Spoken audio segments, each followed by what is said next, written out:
Hey, good morning, folks. Good morning. I am moving forward on my new scene. Um, Yesterday, I talked a little bit about that. Whoops, put the microphone down where you can hear me. There you go. Good morning. Yeah, yesterday I talked a little bit about the creative process and how sometimes, as you're working on something, you can run into a snag depending on how you're doing a production or a short production. In this particular case, I didn't storyboard this idea out. I had a basic idea. Well, created this as a book, so I have a basic through line in my story, but I hadn't actually done a storyboard, which is what you would normally do on pretty much any production.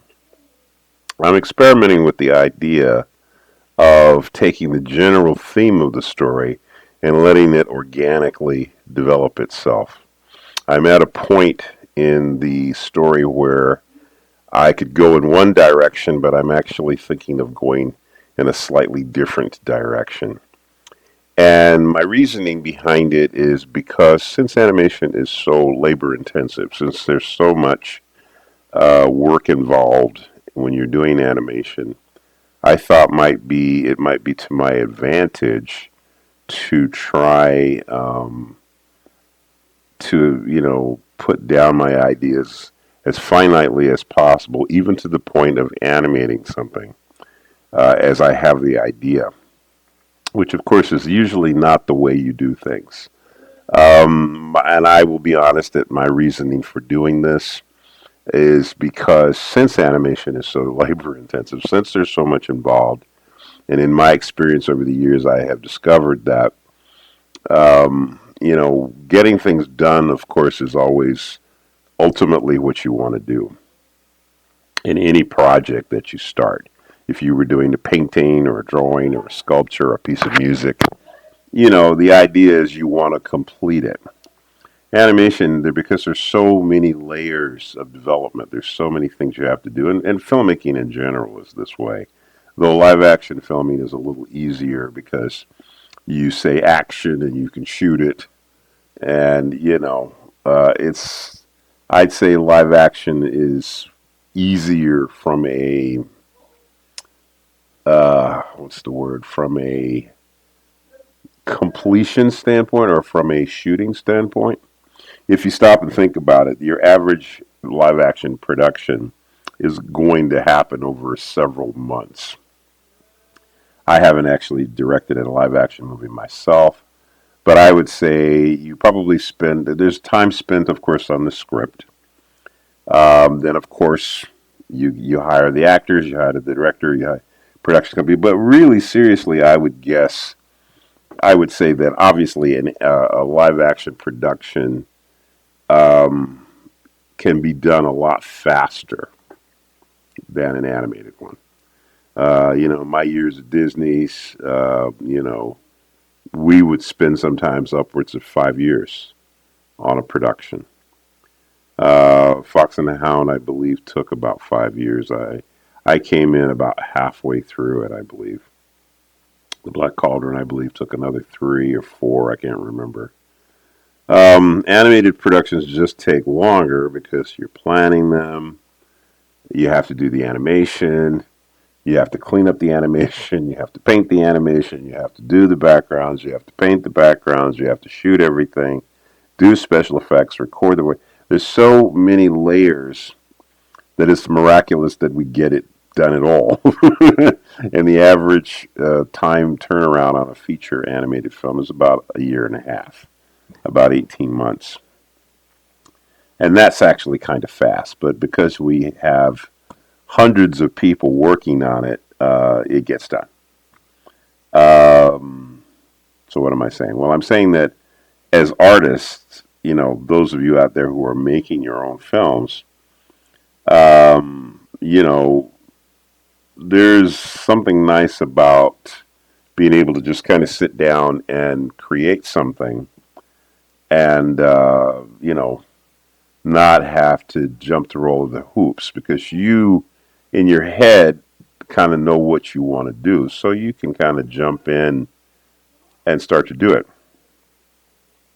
And so I'm encouraging, at least thinking about that. I'm not going to sit here and say, oh, don't bother storyboarding your film. Just go ahead and start animating. No, I'm not saying that. I'm just saying that as an individual, if you're more than likely probably going to be making something a lot shorter anyway. And the process of changes and fixes and everything. I've sort of come to the conclusion that it can be different, but not necessarily better. Okay? I've worked on a lot of productions where we wrung our hands about what we were going to do. And at the end of the day, what did we get? Well, we got something that worked. Was it the best solution? I don't know. It was a solution. It delivered. The powers that be were happy with it. I guess that's maybe the real bottom line is the director, the producers, the people at the top of the food chain who were paying us to make it. They were content, I guess. And in other words, somebody's signing off on it. And in an animated production, you've got so many people working on this thing. The individuality of creating the production kind of doesn't really exist. When you're making your own film, that's a whole different thing. So anyway, I'm saying all of that to say that the process of doing this, I've discovered now over the years that if I'm going to be honest and I look at films in general, I look at the whole production process, both live action and animation, I'd have to say every single film I've ever seen, live action or animation, you could do some things differently. And you'd have to ask yourself the question, is this better? Is it, what is it, I mean, most of us would say the films that we've seen that we really like, we say, well, gosh, I can't imagine this scene's being any different. Well, if you've succeeded at something, was the old saying, if it ain't broke, don't fix it. I believe that to be true. I also believe that it's really how you present whatever it is you're presenting. I think you try to present it with a certain amount of, uh, what's the word, passion, a certain amount of conviction. Sometimes you can do things and you're completely inventing what you're doing. You're not really even sure yet. But then somewhere along the line, it feels right to you. So I think you all know what I'm talking about. Anyways, I'm saying that because I want it to get across that as a creative person, we know this as artists that a lot of times this is what happens when we do create. And you can come back the next day and say, boy, that I don't know if I like that anymore. You take it out, change it, whatever. So I guess what I'm saying is that I think you do what you feel you need to do, and sometimes you may have gone a distance on something where you've invested time and effort or whatever, and then you turn around and change your mind. I mean, how many times? Almost the films that we've seen, even live action films, have deleted scenes, stuff that was shot but not used. In animation, generally we don't do that because of the amount of time and effort. But it all is coming back to budget and all time restraints. There's usually other things that are involved in why we don't do things a certain way. Animation is considered, well, it is considered a pre-record, pre-edited art form. That's why we do the storyboards and the scripts and all those things, so that we don't have to dive into something not knowing where we're going to go and, just trying things. But if you're making something independently, you might be in a better case. It might be better in some ways for you to, just follow through with what your gut tells you. And that's kind of where I'm at right now with this scene. So this is why I'm taking the time to talk about it this way.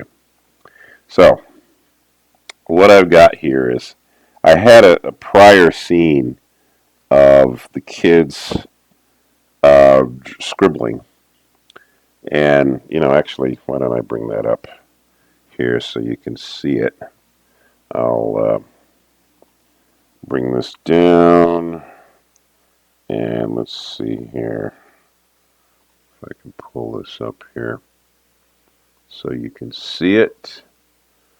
Right, where is it? Oh, let's go in here. Okay. All right.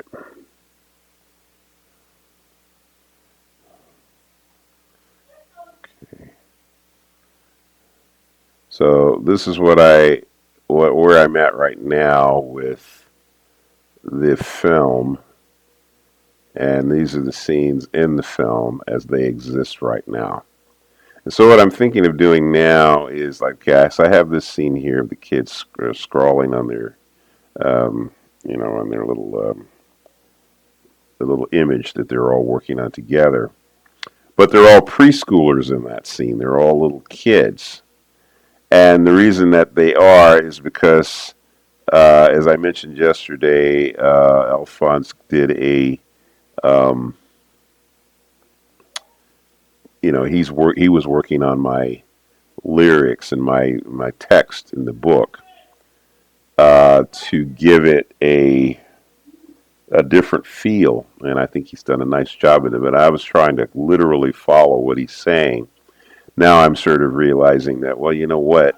I kind of wanted to be a little more organic, so I'm just going to try something different. So I had the kids doing all this stuff, which kind of works with the dial that he's written and here. But then I thought, well, I'm popping back to them being little kids, and I'm thinking now, well, you know what? Maybe what I should do is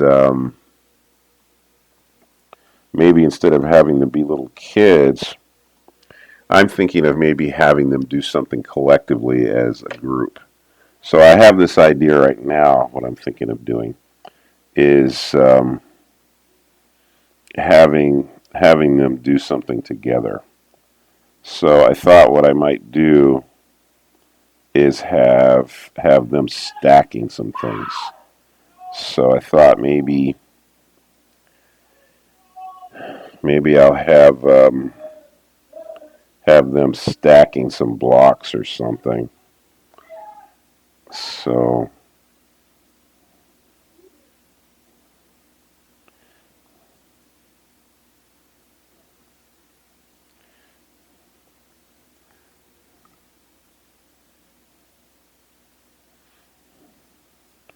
I thought like maybe I'll start off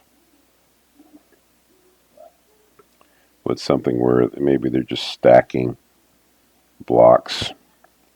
So let's see. Let's see. And I've also got this idea too. I've had this idea for a while now of kind of doing it in a fairly rough fashion here. Let's see. Try. Because I think what I want you to see is that, there's just all sorts of ways of working. I guess that's really what it comes down to. Let's see. We'll add we'll add a frame here. Let's see. What if I start? So this is going to be Nora here. Maybe there's a block or something over here.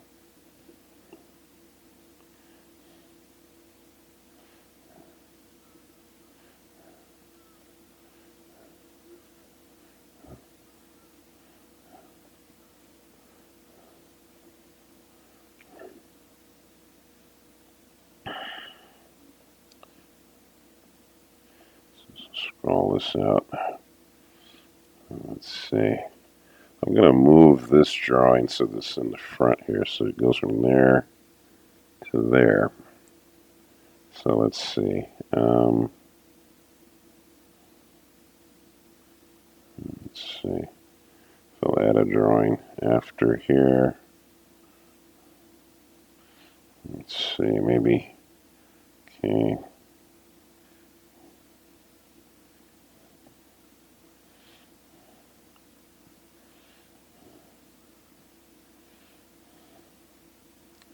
So I'm just doing this really, really rough here. Let's see.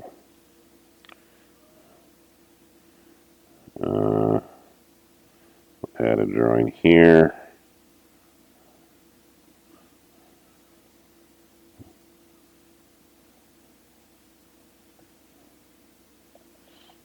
Pick the block up here.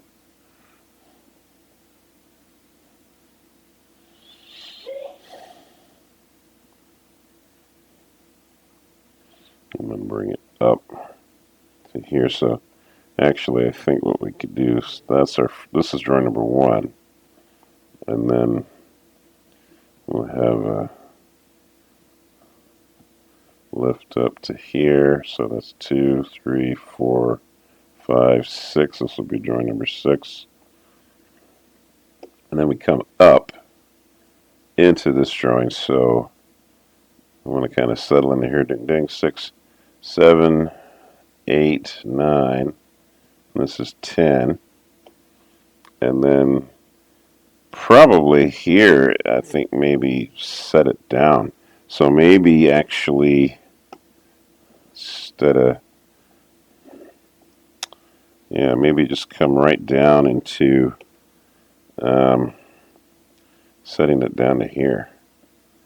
You know, like that. Yeah.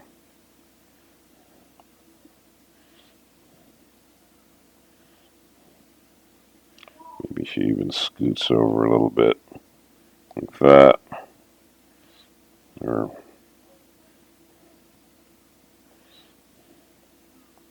so,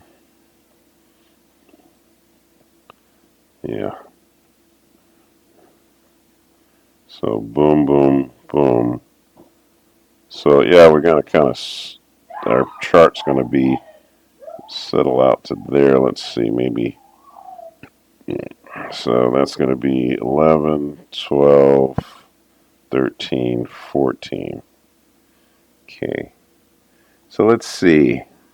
If we were to go with this the way we've got it here, let's see. So we're going up to here. So let's say, okay, so I've got this numbered on ones. So what we're going to do is bring all the drawings down to 1 frame so that when we do our in-betweens, everybody is going to be consistent here. That's 1 frame, 1 frame, 1 frame, 1 frame. Okay, so we're going from here to here. So what we want to do here, because of the chart, we're going to do drawing number 4. So we're going to add a drawing in between here. Add after. And this will be drawing number 4. So, you know, when you're looking at the chart back there, see back here you see we got 2, 3, 4 fours in the middle. So this is drawing number 4. So we're going from here to there. Oh, I'm sorry, from here to here. So she picks up the block, but she's turning at the same time. So let's see. Yeah, okay. So, you know what we could do here. Let's see.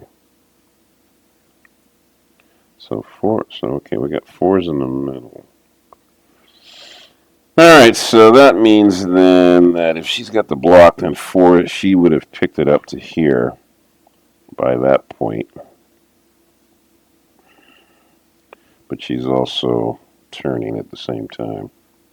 So, yeah. And, yeah, this is just not moving. So we've got that pose, and that pose. All right, so now this is 4, and then we're going to add 3 in the middle here, so we'll add after. So this is going to be 3, and she's turning that way.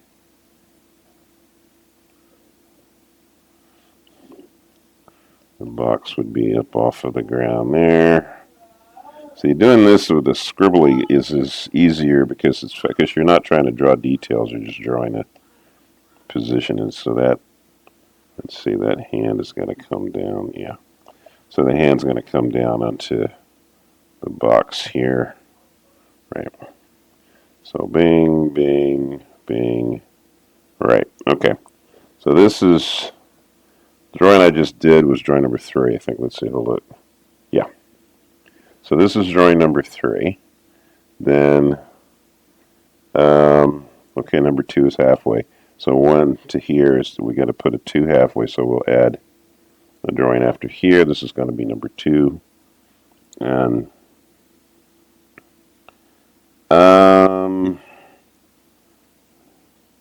I think what I'm going to do with this one is I'm going to have the box on the ground still, but I'm going to have the hand come down. So, yeah, I think, is that what I'm going to do? It's going to, yeah. So in drawing number 2, the hand is still on its way down to the box. Okay. She's kind of anticipating where she's going to go. Okay. Right. All right. So 4. All right. So we go to 4. Now 4 to 6. This is drawing number 6 here. So we need a 5 in between from here to here. So we'll add another drawing. That'll be drawing number 5. And so that's an in between there. Okay. So you can see how rough these are. This is really, really rough here. I sort of, when I was first learning to animate, I used to do more of this type of thing because I could never be sure that I got my timing right. And so I would do this so that I could kind of see it before I committed myself too much. Okay, so we're at 6. Okay, so now this is number 10 to get up to here.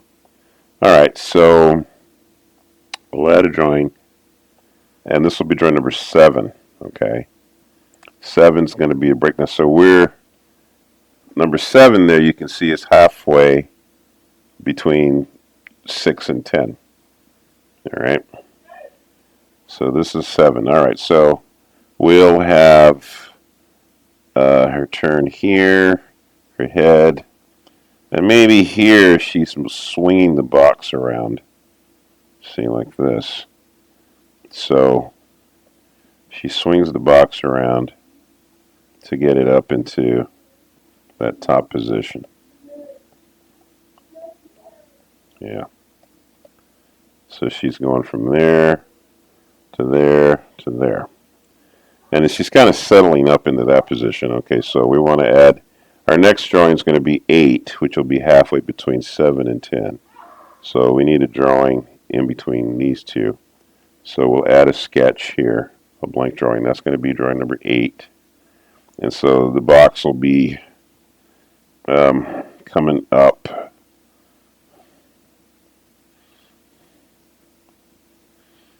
And yeah, she's looking up to there.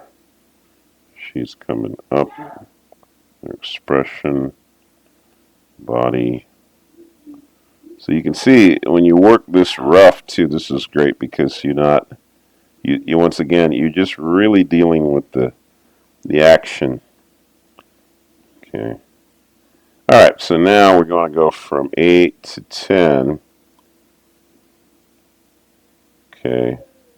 So there's a, okay, so we need a drawing in between here. We need drawing number 9, so we'll add that. So this is drawing number 9. So she's kind of settling up into this final position here.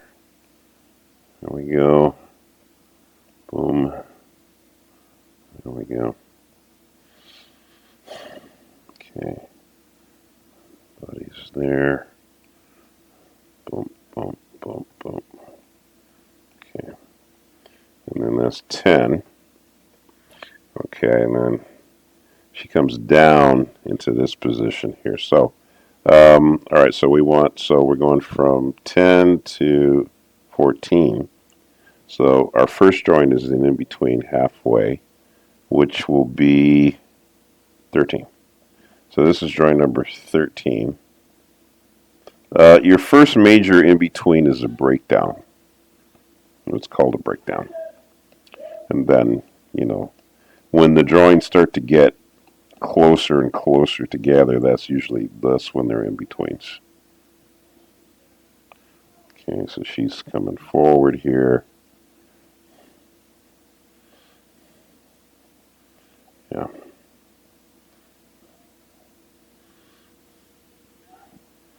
Okay. So let's see, that's 13. Okay, so she's slowing out. So here we are. So now we want to put a joint, say, between here and there.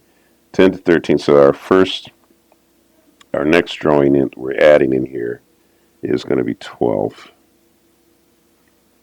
So this is joint number 12. So it's kind of slowing out, or, you know, coming out from this top position like that.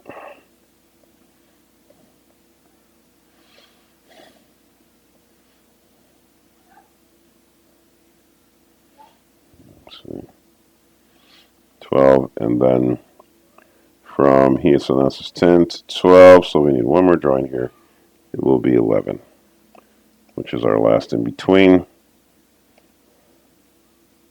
which is just in between, literally. Okay. You can just see, you can see these are just really, they're stick figures, okay? So,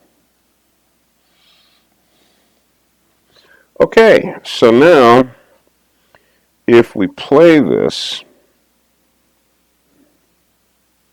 it's really fast. So that's a bit fast. We could probably shoot this on 2s. So let's say we'll go back and we'll make each one of these 2 frames. That'll probably slow it down a little bit. Which means we'd have to number them every other frame so that it's not thought to be on 1s.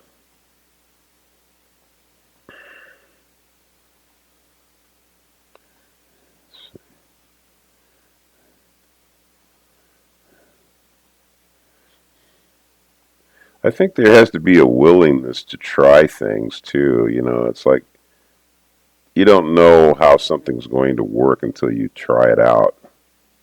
So you just take your chances. Okay, so let's see what this looks like. Yeah, okay, see, that's a little more deliberate. Yeah, she brings it up and down, up and down. So that works nicely. Yeah. Let's see if I do. Let's bring this down here where you can see it.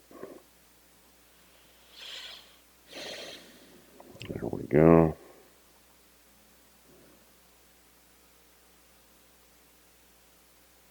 Yeah.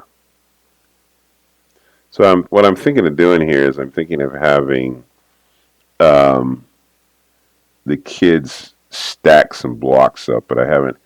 Right now, I'm just kind of playing with this. I haven't really got everything completely all figured out yet, but okay. All right, great. Okay, so I think you get the point. So you try different things, and you see what what it's going to lead up to. But thinking organically on your story or your film can also be a lot of fun, and it can be easier. But it really depends on how you like to work. So find a way that works for you. But I'll talk about different as I do different projects. Some I'm going to storyboard, some I might not. It just really depends on where my head is at. But I wanted to encourage organic thinking with making something, because 9 times out of 10, the idea is more solid in your mind than you might give it credit for. If you feel it isn't solid in your mind, then that's why you'd want to make a plan a little bit ahead of time. But it really just depends on you. All right, good people. Have a great day. I'll see you tomorrow.